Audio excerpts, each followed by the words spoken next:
वक्फ bill 2024 के लिए बनाई गई जेपीसी यानी ज्वाइंट पार्लियामेंट्री कमेटी की दूसरी मीटिंग आज दिल्ली में जारी है।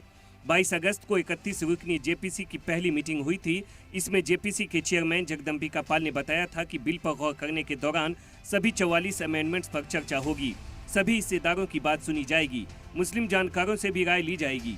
पहले मीटिंग में माइनॉरिटी और लॉ मिनिस्टर के अफसरान ने कमेटी को ड्राफ्ट कानून में जो बदलाव किए गए हैं उसके बारे में बताया था। हालांकि कई मेंबर ने एतराज भी जताया था। जेपीसी को वक्फ बिल के जांच का काम सौंपा गया है।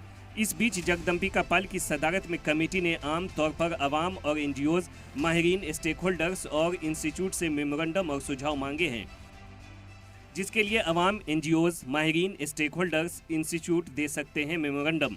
तहरीरी मेमोरेंडम सुझाव के लिए अंग्रेजी या हिंदी में 2 कॉपी भेज सकते हैं।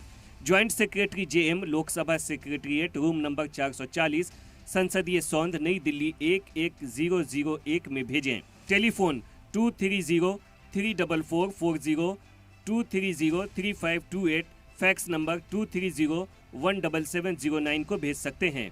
आज से 15 दिन के अंदर जेपीसी waqf/lss@sansad.nic.in को मेल कर सकते हैं। वक्फ तरमीमी बिल 2024 का मतन लोकसभा की वेबसाइट पर मौजूद है।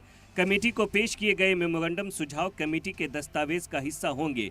इन मेमोरेंडम सुझाव को खुफिया माना जाएगा और कमेटी के स्पेशल इख्तियारात हासिल होंगे। कमेटी के सामने पेश होने के लिए मेमोरेंडम और सुझाव में जिक्र कर सकते हैं। पार्लिमानी उमूर और अक़लियत मामलों के वजीर किरेन रिजिजू ने 8 अगस्त को लोकसभा में वक्फ बिल 2024 पेश किया था। कांग्रेस और समाजवादी पार्टी समेत अपोजिशन पार्टियों ने इस बिल को मुस्लिम मुखालिफ बताया था। अपोजिशन के मुखालफत के बीच ये बिल लोकसभा में बिना किसी चर्चा के जेपीसी को भेज दिया गया था। सलाम टीवी के लिए नदीम अहमद की रिपोर्ट।